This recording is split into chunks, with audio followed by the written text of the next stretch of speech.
আসসালামু আলাইকুম।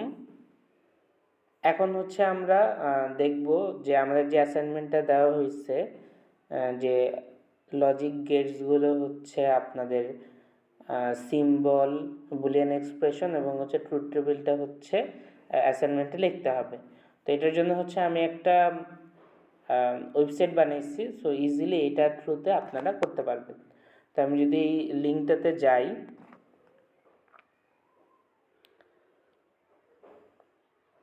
তো এইখানে হচ্ছে আপনাদের শুরুতে কোর্স কোড দিতে হবে 2109। সো আপনি যদি এটা দেন, বাই ডিফল্ট হচ্ছে কোর্সের নাম এবং আপনাদের ডিপার্টমেন্ট সিলেক্ট হয়ে যাবে। এখন যদি আমরা একটা আইডি দিই, ধরা যাক আমি হচ্ছে একটা র্যান্ডম আইডি দিলাম এবং হচ্ছে আমার নাম দেই।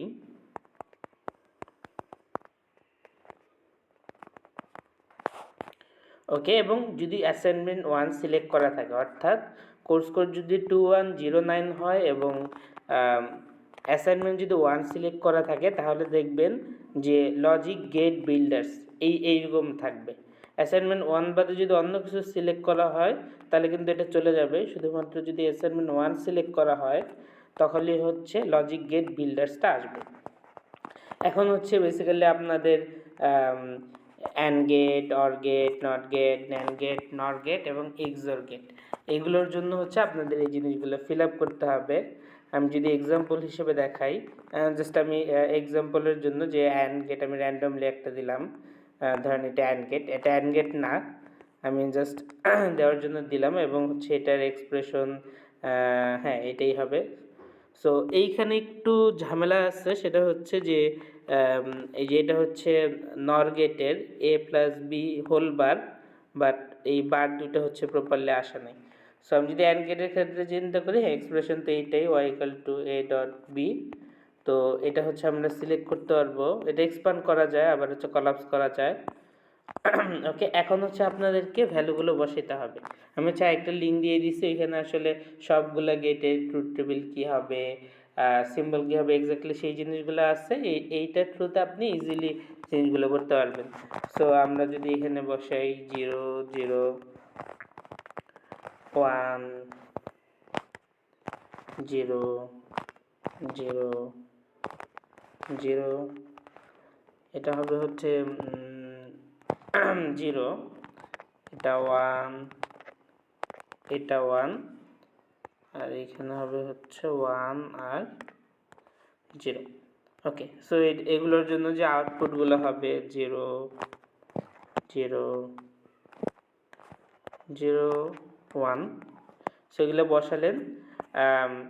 এবং এখানে একটা ব্যাপার আছে যে আমরা জানি নট গেটের ক্ষেত্রে কি একটা ইনপুট হবে, তাহলে হচ্ছে আমরা ধর নট গেটের অ্যাকচুয়ালি সিলেক্ট করলাম এক্সপ্রেশন এবং হচ্ছে এইটা করে আমরা যদি শুধু এই নট গেটের জন্য কি হবে, 1 ইনপুট ওয়ালা হবে। সো এটা 0 1 1 0।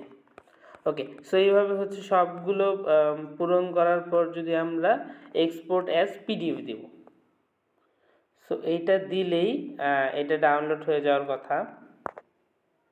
হ্যাঁ, সো ডাউনলোড হয়ে গেছে। আমরা যদি ওপেন করে দেখি,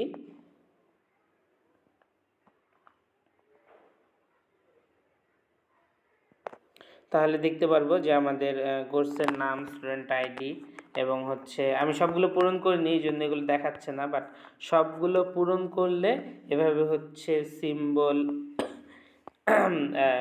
ট্রুথ টেবিল, দেন হচ্ছে এক্সপ্রেশন, এই জিনিসগুলো দেখাবে। এখন আমরা এই পিডিএফটাই জাস্ট, যেহেতু হচ্ছে আমরা যদি ফাইলটার নাম দেখি তাহলে আপনার আইডি আছে, নাম আছে, সো জাস্ট এইটাই যদি হচ্ছে অ্যাসাইনমেন্ট হিসেবে আপলোড করে দিই তাহলে হচ্ছে আমাদের অ্যাসাইনমেন্ট কমপ্লিট হয়ে যাবে। সো এই ছিল ওভারঅল। এবং হচ্ছে যদি কোনো কারণে এটা রিফ্রেশও হয়ে যায় তা হচ্ছে আমি যেই ভ্যালুগুলো দিয়েছি সেগুলো আসলে থাকবে।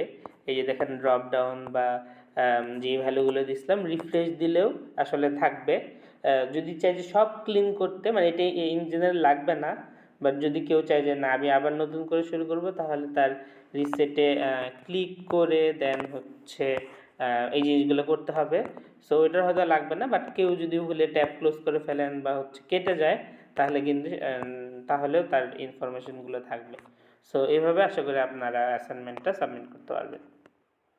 ওকে, সো এই ছুটির মাঝে একটু কষ্ট করে হয়তো মোটামুটি 1 ঘন্টা টাইম দিলেই পুরোটা আসলে 1 ঘন্টাও লাগবে না, তার চেয়ে কম লাগবে, তা আমি 1 ঘন্টা ধরে নিই, তাহলে অ্যাসাইনমেন্টটা সাবমিট করতে পারবেন। বাট আমি হচ্ছে ঈদের পরেও টাইম দেবো। সো কেউ যদি এখন করতে না চান তাহলে এরপরে করলেও হবে। ওকে।